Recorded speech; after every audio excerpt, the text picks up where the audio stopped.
स्वागत है आप सभी लोगों का। और आइए आज अपने लोग संस्कृत के व्याकरण के समास की गति को और आगे बढ़ाएं और आज पढ़े अपने लोग द्वंद्व समास, या इसी को इंग्लिश मीडियम वाले क्या बोलते हैं, कॉपुलेटिव कंपाउंड्स। कॉपुलेटिव कंपाउंड्स क्या है, द्वंद्व समास क्या है, आइए देख ले अपने लोग। देखिए इसका एक सूत्र है, द्वंद्व समास का क्या सूत्र है, चा अर्थे द्वंद्व। चा अर्थे द्वंद्व अर्थात जहां चा का अर्थ आए, चा अर्थे जहां चा का अर्थ आए वहां संस्कृत में द्वंद्व, वहां द्वंद्व समास होता है। तो चा मतलब संस्कृत में और, संस्कृत में चा का मतलब क्या होता है और, अर्थात दो या दो से अधिक पद आपस में मिले तो समास, और दो या दो से अधिक पद आपस में मिले और उनमें और शब्द छुपा रहे। कौन सा शब्द छुपा रहे, चा, संस्कृत का चा, हिंदी का और, अगर छुपा रहे तो समझ लीजिए कि वहां कौन सा समास है, द्वंद्व समास। और द्वंद्व का मतलब क्या होता है, अपने लोग कहते हैं ना भैया वहां द्वंद्व युद्ध हो रहा है, तो द्वंद्व का मतलब जहां खींचातानी मची हो, मैं बड़ा कि तू बड़ा, जहां मैं बड़ा या तू बड़ा ऐसी समस्या आ जाए दो पदों के बीच में तो समझ लीजिए कि वहां पर द्वंद्व समास होगा ही। चा अर्थे द्वंद्व, दो पदों के बीच में, दो या दो से अधिक पदों के बीच में अगर और है, और का अर्थ आ रहा है द्वंद्व, तो वहां द्वंद्व समास होगा। आइए उदाहरण देख ले। द्वंद्व समास तीन प्रकार के होते हैं। एक तो होता है इतरेतर द्वंद्व। इतरेतर द्वंद्व, ये इतरेतर द्वंद्व क्या है, इतरेतर द्वंद्व भैया वहां पर होता है ये इतरेतर द्वंद्व समास जहां पर दोनों पद प्रधान हो, पूर्व पद भी उत्तर पद भी। भाई दो या दो से अधिक पदों को मिलाया जाएगा, एक पद मिलेगा तो उसमें कोई पहला वाला होगा कोई दूसरा वाला होगा। जब पहला वाला और दूसरा वाला मतलब पूर्व पद और उत्तर पद, दोनों पद जिसमें प्रधान हो, दोनों मुखिया हो, दोनों किसी से कम ना हो, दोनों एक दूसरे से कम ना हो, एक के बिना दूसरा अधूरा हो, वहां पर कौन सा द्वंद्व होगा, इतरेतर द्वंद्व। आइए देख ले उदाहरण। एक आ रहा है समस्त पद सीतारामो। अब सीतारामो दो पद है, सीतारामो, इसका समास विग्रह करोगे क्या निकलेगा, सीताच रामश्च, सीताच रामश्च, और अर्थ क्या निकलेगा, सीता और राम। अर्थ क्या आया, सीता और राम, तो ये दोनों किसी से कम है, न सीता कम न राम कम, दोनों प्रधान। इसलिए बताइए यहां पर कौन सा द्वंद्व होगा, इतरेतर द्वंद्व, जहां पर दोनों पद मुखिया हो, सीता राम, न राम से कम सीता न सीता से कम राम, तो इसका मतलब यहां पर इतरेतर द्वंद्व, दोनों पद प्रधान हो।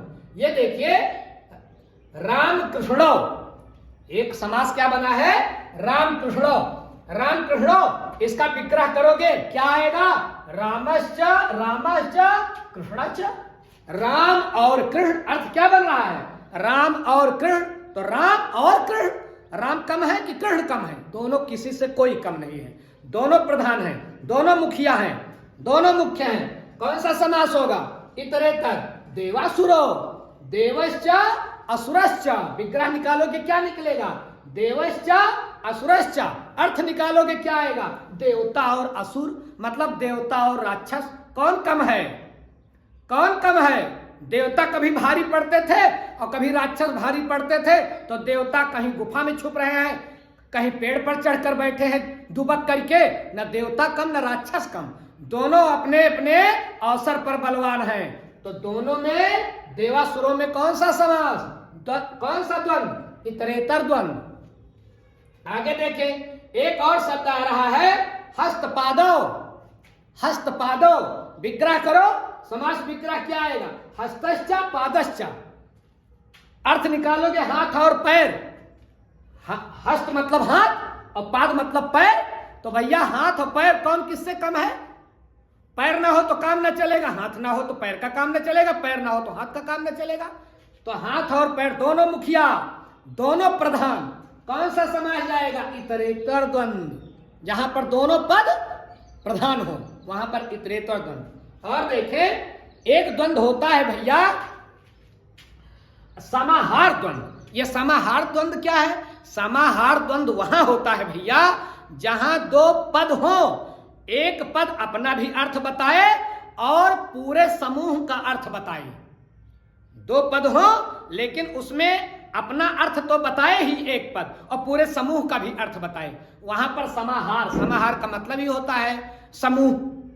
तो जहां पर पूरे समूह का अर्थ निकल कर आ जाए और उस एक का अर्थ तो आए ही, वहां पर कौन सा द्वंद्व होगा? वहां पर द्वंद्व होगा समाहार। एक उदाहरण देखो, अहोरात्रम।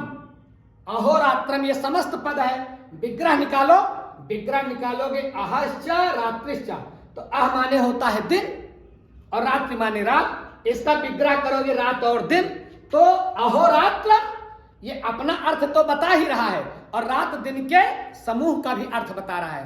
रात दिन मिला करके पूरे 24 घंटा मिला करके हम एक दिन मानते हैं ना, तो ये पूरे 24 घंटे को तो बता ही रहा है और अपना अपना भी अर्थ बता रहा है कि रात और दिन, और रात और दिन का समूह भी। तो जहां पर अपना अर्थ बताने के साथ साथ पूरे समूह का अर्थ बताया जाए, वहां पर कौन सा द्वंद्व होगा? समाहार। जहां समूह की कोई बात आ जाए वहां पर समाहार, ध्यान रखिएगा। अहोरात्रम में कौन सा द्वंद्व होगा? अहोरात्रम में होगा समाहार द्वंद्व। एक और देखें, एक शेष द्वंद्व। ये एक शेष द्वंद्व क्या है? एक शेष अर्थ नमोए में छिपा है। एक शेष, जहां पर दोनों पदों में एक ही पद रह जाए, एक ही शेष रहे।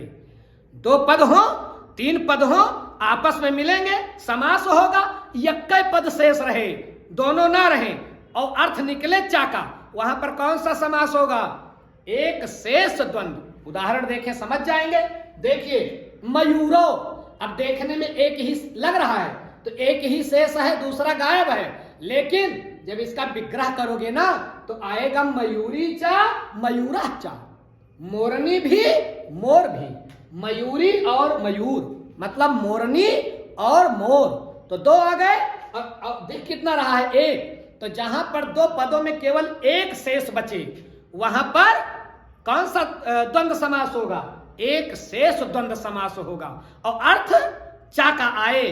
तो देखिए मयूरों में मयूरी चा मयूरस चा, दो आ रहा है और दिखने में यहां एक दिख रहा है। इसको जरा देखो पितरो। अब पितरो दिख तो रहा है एक, दिख तो रहा है पितरो एक, लग रहा है एक ही जो है पद, एक ही समस्त पद एक ही है, लेकिन अब एक ही शेष है, दूसरा गायब है, तो एक शेष तो हो गया, लेकिन विग्रह करोगे तो क्या आएगा? माता चा पिता चा। अर्थ निकालोगे क्या आएगा? माता और पिता। तो देखिए एक शेष में एक ही पद दिखाई पड़ेगा, दूसरा गायब रहेगा, लेकिन चा का अर्थ छिपेगा।